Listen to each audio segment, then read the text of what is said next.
guys, welcome back for another video. Today I've got a review of a brand new entry-level CarPlay / Android Auto touchscreen for your motorcycle or golf cart or whatever else you want to install it on, as long as it's got a power source. So this is waterproof touchscreen, as they all are.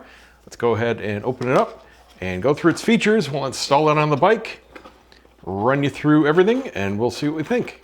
As always, there's a full chart of comparisons between every one of these units that I've reviewed in the past up on twowheelobsession.com, and links to everything are down in the description, along with any discount code that I get that I can pass along.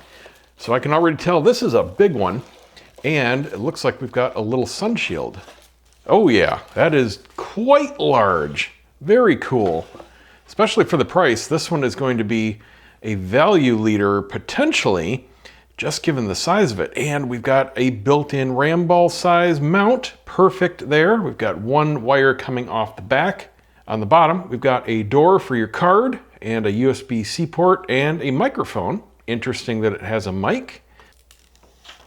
Oh, and they do note that you can have a custom boot screen. I like that. Some companies offer that. You can just email them an image sometimes and they'll give you back a custom firmware to flash, so you can put your bike as a picture on the boot screen if that matters to you.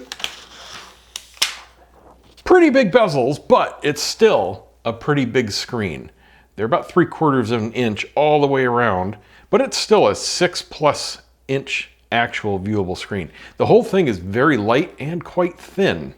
So I like that the devices, as they mature, are getting thinner. And if you don't want this sunshade here, I have absolutely no need on my bike. I'm riding here in hot Florida sun.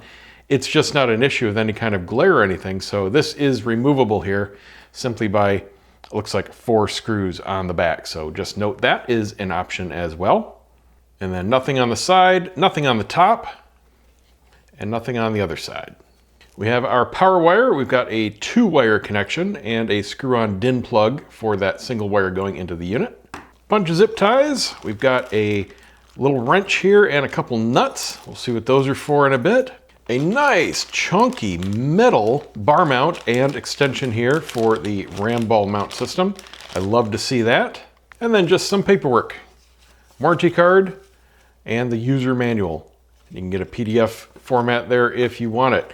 Some basic connections here on how to connect your device to it. Pretty self-explanatory. You turn it on, you connect it via Bluetooth. It asks you if you want to connect to your mirroring, and you're done. All right, let's throw it on the bike, see how it looks. So unfortunately, I have a problem with their ball mount. This is my extension, this is theirs. They are identical. They're both fully metal, both spring-loaded. No problems with this. This is excellent, just like the Ram brand.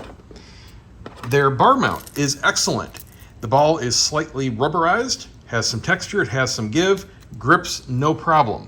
Same thing as the ball on my bike itself and all my other bar mount balls. When you have hard plastic or metal going to the rubberized surface, no problem. This is completely locked down, doesn't move anywhere. Unfortunately, the ball on the unit itself, and I need to look now and see if it's replaceable, maybe I can swap it with this end or something, is hard plastic. They use completely different materials on this end versus this end. Hard metal or hard plastic to smooth plastic does not grip.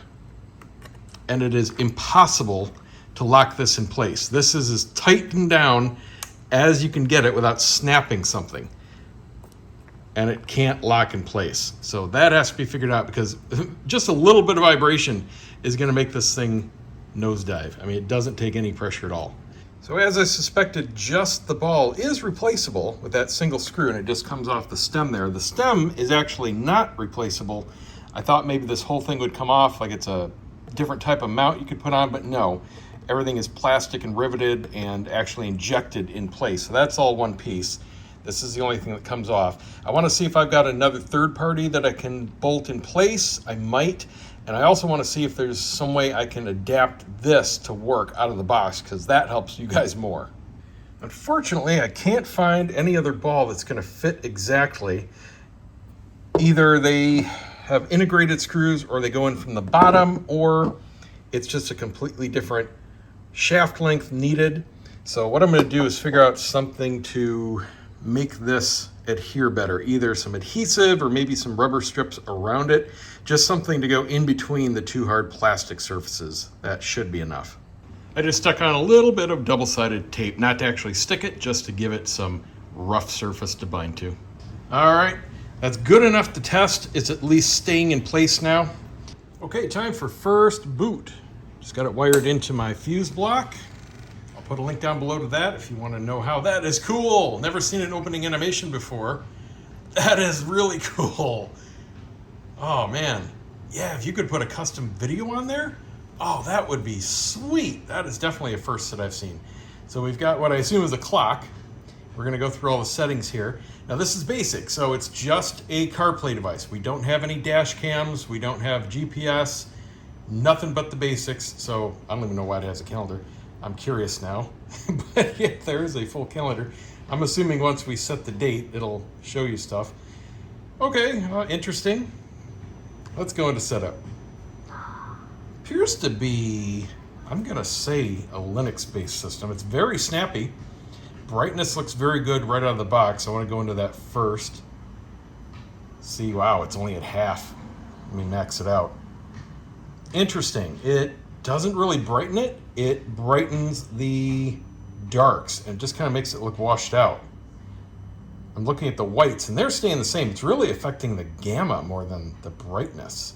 I'm just going to leave everything else the same because the colors themselves look great. Background, what's that? Okay, so you can choose a wallpaper.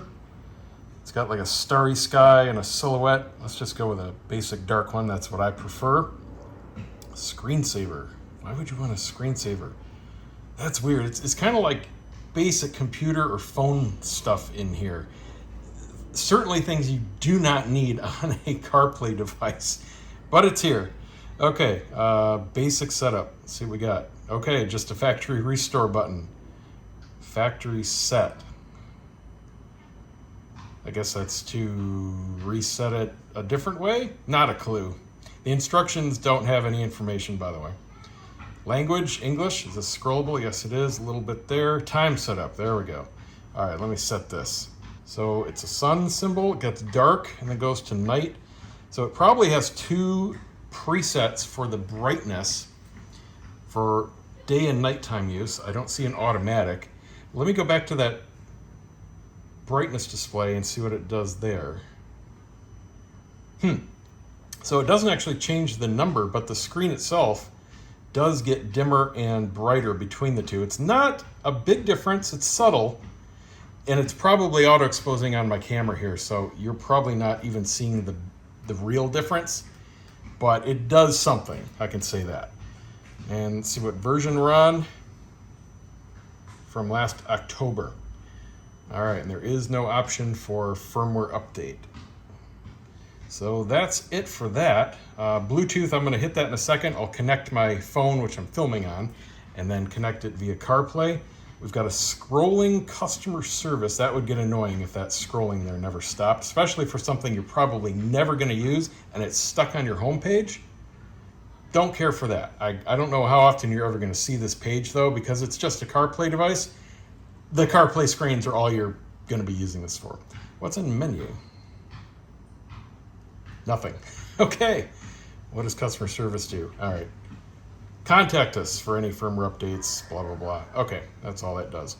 Let me connect my phone. And there we've got the CarPlay screen. Colors and resolution is really fantastic. It looks like a big phone. And it is quite a bit bigger than my iPhone Pro Max. So you've got 5:2. Let's go into, this takes you back to the home screen, not that you'll ever be on it, but let's go to title, check out its main screen.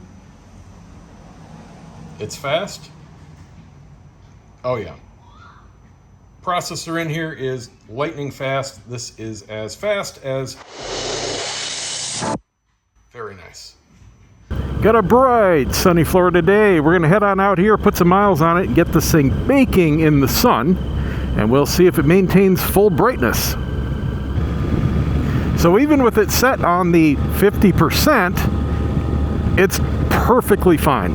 I wouldn't need it to be any brighter. I'm here in direct sun. It's right over my shoulder. Doesn't get any more glaring or bright. I can put my hand over it to look at the shadow. doesn't really affect it. So that's all good. Also, I've got it out of the wind enough that it's not shaking or vibrating at all, even with that huge extension on. So I can call this one good to go. We've been out here, this thing is cooking. Absolutely no change in the brightness of the screen, so A-okay. So there you go. If you're looking for a very large option for a basic CarPlay Android Auto screen, definitely give it some consideration. See you next time.